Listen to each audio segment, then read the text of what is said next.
تمہارا ہے، باقر مجلسی لکھ رہے ہیں، حیات القلوب بھی اسی کی ہے، اور سیدہ فاطمہ الزہرا کی شدید ترین توہین ہے۔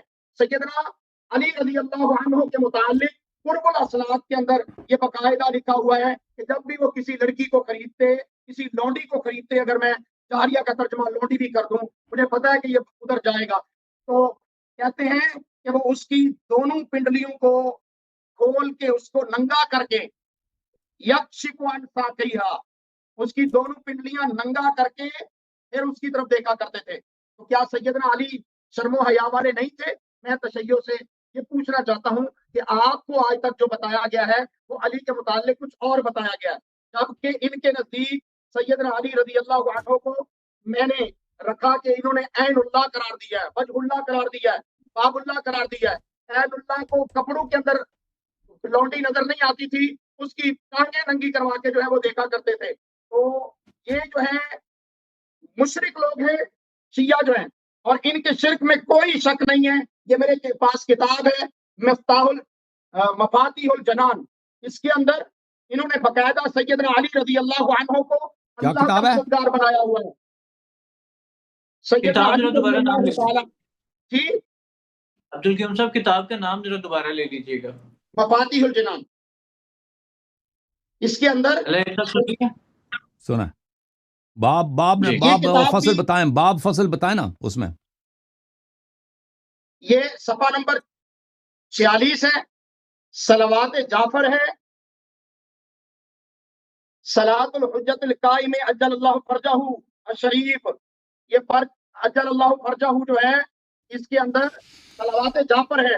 کہتے ہیں وَأَجِّلْ اللَّهُمَّ فَرْجَهُمْ بِقَائِمِهِمْ وَأَظْهَرْ إِزَارَهُ یا محمد یا علی یا محمد اکفانی فَإِنَّكَ كَافِيهِمَا فَإِنَّكَ كَافِيهِ یا محمد یا علی یا محمد انصرانی فَإِنَّكُمَا ناصری یا محمد یا علی یا محمد احفظانی فَإِنَّكُمَا حافظی یا مولائی یا صاحب الزمان یا مولائی یا صاحب الزمان۔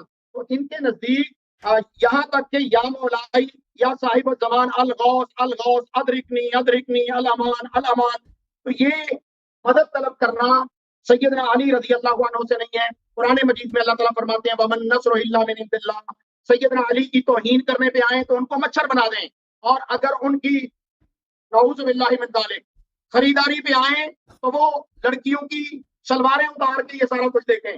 تو میں یہاں پر ان کو محمد صلی اللہ علیہ وسلم کو بھی جو ہے وہ مددگار بنا لیا گیا۔ ان وَمَن نَّصْرُ إِلَّا مِنْ عِندِ اللَّهِ جو قرآن مجید کی آیت ہے اس کے صریحاً خلاف ان کا عقیدہ ہے جو نمازوں کے اندر یہ پڑھتے ہیں۔ اس کے اندر یہ لکھا ہوا ہے کہ جناب علی کو بار بار پکارا، محمد صلی اللہ علیہ وسلم کو پکارا، انصرانی فإنکما ناصریہ، آپ ہی دونوں جو ہے وہ میرے مددگار ہیں، آپ ہی میرے دونوں جو ہے وہ حفاظت کرنے والے ہیں، اے مولا زمان آپ مجھے پالیں، آ جائیں پکڑ لیں، امان دے دیں۔ ان کے ہاں اہل بیت کے ساتھ مذاق کیا جا رہا ہے، سیدنا علی کی توہین اتنی ان کی کتابوں کے اندر بڑی پڑی ہے کہ میری زبان اس کی اجازت نہیں دیتی کہ میں ان کے سامنے قوم کے سامنے بات رکھوں۔ اگر ان کے دجل کو، ان کے کفر کو، ان کے اس طرح سیدنا علی رضی اللہ عنہ کا جو کیموفلاج کیا ہوا ہے اس کو ظاہر کرنا نہ ہوتا تو اللہ کی قسم میں یہ باتیں نہ کرتا۔ 3 سیکنڈ جی، بس 10 منٹ پورے ہو گئے۔ اللہ یاری بھائی آپ نے سن لیا، اللہ یاری صاحب انہوں نے 3 روایات پیش کی ہیں جی۔ بسم اللہ الرحمن الرحیم۔ انہوں نے ایک اردو عبارت پیش کیا پھر کہ اس میں یہ ہے کہ امیر المؤمنین علیہ السلام نے سلمان سے کہہ دیا کہ جاؤ ان کو روک دو، ٹھیک ہے نا، ان کو روک دو کہ اگر وہ بی بی سلام اللہ علیہ اپنے گیسوئی مبارک، زلف مبارک، اپنے بال مبارک کھول دیں اور بددعا دیں تو مدینے والوں پہ عذاب آ جائے گا۔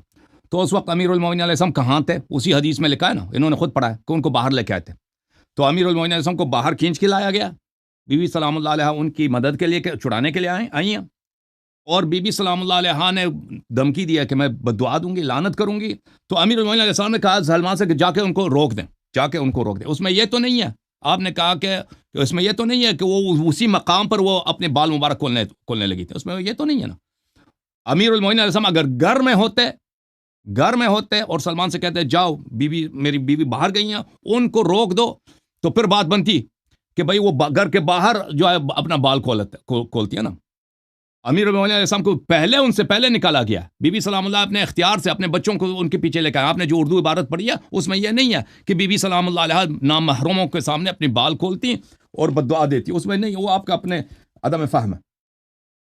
پھر آپ نے ایک دفعہ پھر احتجاج کی حدیث پڑھی ہے. احتجاج کی جو حدیث ہے ایک دفعہ پھر اس کی طرف اشارہ کیا, اس کو میں نے جواب دے دیا نا. اس میں کوئی ایسی بات لانشرن شعری کہ میں اپنی بال کھول دوں گی, اپنے گیسوئی مبارک کھول دوں گی, اس میں یہ نہیں ہے کہ نامحرموں کے سامنے وہ کھول دیں گے. اس میں کوئی ایسی عبارت ہے ہی نہیں, تو اس کو دوبارہ ذکر کرنے کا کوئی فائدہ نہیں ہے. اچھا, یہ کہتے ہیں بہار میں تحریف ہے. بہار کے سارے مجلدات آپ کو خریدنے کی ضرورت نہیں ہے, سب انٹرنیٹ پہ موجود ہیں, جلد نمبر 1 سے آخر تک. کوئی اس میں حذف بھی نہیں ہے, کوئی تحریف نہیں ہے. آپ اس کو ڈاؤن لوڈ کر سکتے ہیں. جہاں سے آپ نے پیسے دیے خریدے ہیں, شاید اس شخص اس دکاندار نے آپ کو کچھ مجلدات کم دیے ہیں, ٹھیک ہے نا, یا جس نے چاپا ہے وہ کم چاپا ہے. جو آپ کے پاس جو پرنٹ ہے ہو سکتا ہے اس میں کچھ جلدیں کم ہوں, کیونکہ اگر ایک کتاب بہت بڑی ہوتی ہے تو اگر وہ چاپنے والا اس کو سب کو نہیں چاپتا تو اس کی مرضی ہوتی ہے. لیکن بہرحال بہار الانوار جو ہے اس کے سب مجلدات آن لائن موجود ہے, آپ ڈاؤن لوڈ کر سکتے ہیں, پیسے خرچ کرنے کی ضرورت ہی نہیں. اور پھر آپ ہمارا اور ان کا موضوع کیا تھا؟ ہمارا ان کا موضوع تھا کہ شیعہ حضرات کے ہاں امیر المومنین علیہ السلام کی بے احترامی ہوتی ہے.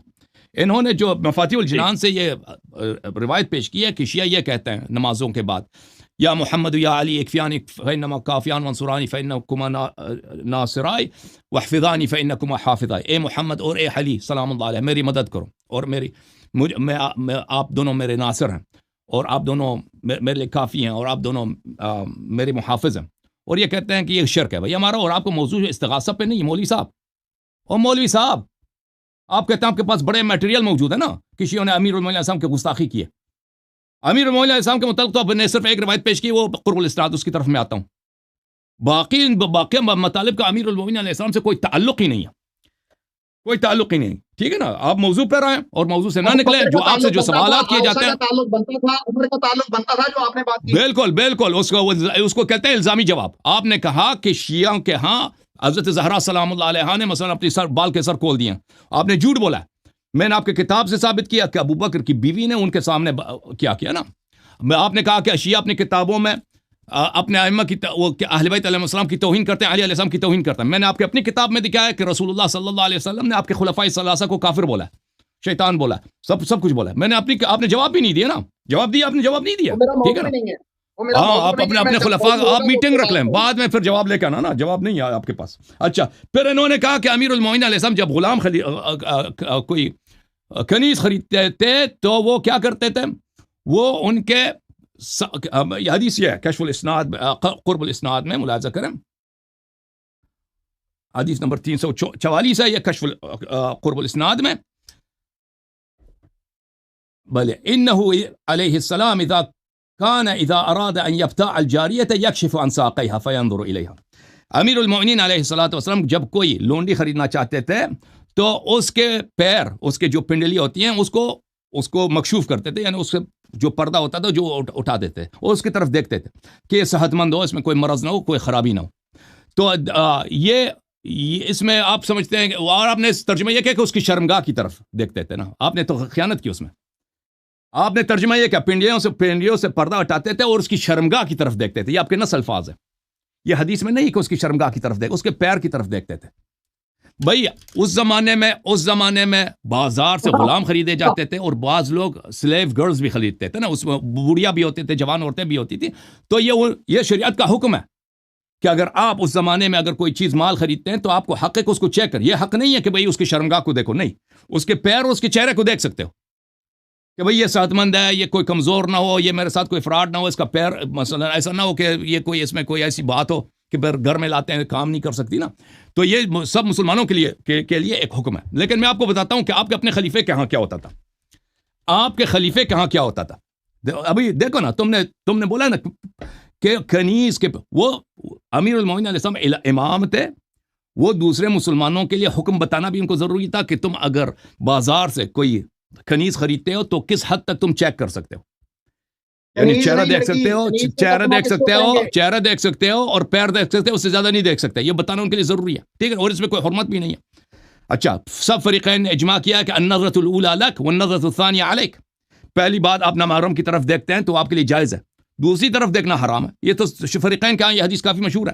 لیکن میں آپ کو اپنے خلیفے کی بات بتاتا ہوں یہ تفسیر یحییٰ ابن سلام ہے. اوے ادھر دیکھو مولوی عبد القیوم صاحب, ادھر دیکھیں نا, ادھر دیکھیں, یہ دیکھیں, یہ تفسیر ہے, جلد نمبر اول ہے, تفسیر سورہ نحل ہے. یہ کتاب چھپی ہے دارالفکر دارالکتب العلمیہ میں سنہ 2004 میں.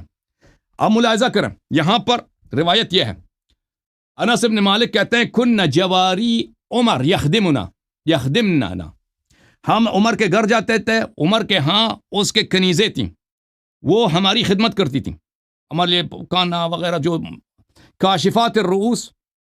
عمر کے گھر, ان کے گھر جو لونڈیاں تھیں اس کے سر پہ پردہ نہیں ہوتی تھی. تضطرب ثدیہن بادیۃ خدامہن, ان کے جو چاتی تھے نا پستان ان کی جمپنگ کر رہی ہوتی تھی.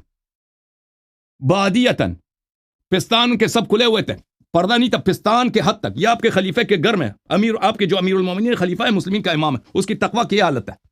مہمان آتے ہیں, مہمان کے سامنے ان کی لینڈیوں کا پردہ نہیں ہے. پردہ کہاں تک نہیں کہ یہ ان کا پستان ان کا کھلا ہوتا تھا. یہ آپ وہ خلیفہ جس کو آپ اپنا امام مانتے ہو, ٹھیک ہے نا, پیر کی طرف امیر المومنین علیہ السلام نے دیکھا, آپ نے غلط ترجمہ کی, فراڈ کیا کہ اس کی شرمگاہ کی طرف دیکھتے. شرم نہیں آتی تجھے سب کے سامنے, میں ادھر بیٹھا ہوں, تم سمجھ رہے تھے کہ میں نہیں پکڑوں گا, کہ شرمگاہ کی طرف دیکھتے تھے. وہ پنڈلی کی طرف دیکھا, آپ نے اس کا ترجمہ کیا کہ وہ پنڈلی کو ننگا کر کے شرمگاہ کی طرف دیکھتے تھے. آپ نے یہ ترجمہ کیا, قیوم کو شرم بھی کیا کرو. اب اپنے خلیفہ کی طرف دیکھو کہ اس کے گھر میں کیا ہوتا تھا, مہمان آتے تھے, اور اب وہ خلیفہ تھا, اس کے پاس بہت لوگ آتے تھے نا خدمت کے لیے. کیا تھا اس کے پاس خدمت کے لیے, اس کے پاس لونڈیاں تھیں, کنیزیں. سر تو ننگا ہوا تھا, الگ بات ہے, چلے. سینہ کیوں چاک ہے, سینہ کیوں کھلا؟ بادیتن وہ سامنے سب کے سامنے خدمت کر رہی ہیں, اور کے وہ تضطرب, ان کے سینہ جو ہے, ان کی پستانیں اس طرح جمپنگ کر رہی ہوتی ہیں, وہ بھاگ رہی ہیں کوئی کھانا وغیرہ لانے کے لیے, اور وہ سب کھلا. یہ تمہاری اپنی حالت ہے. اچھا, اور میں مزید آپ کی خدمت میں عرض کروں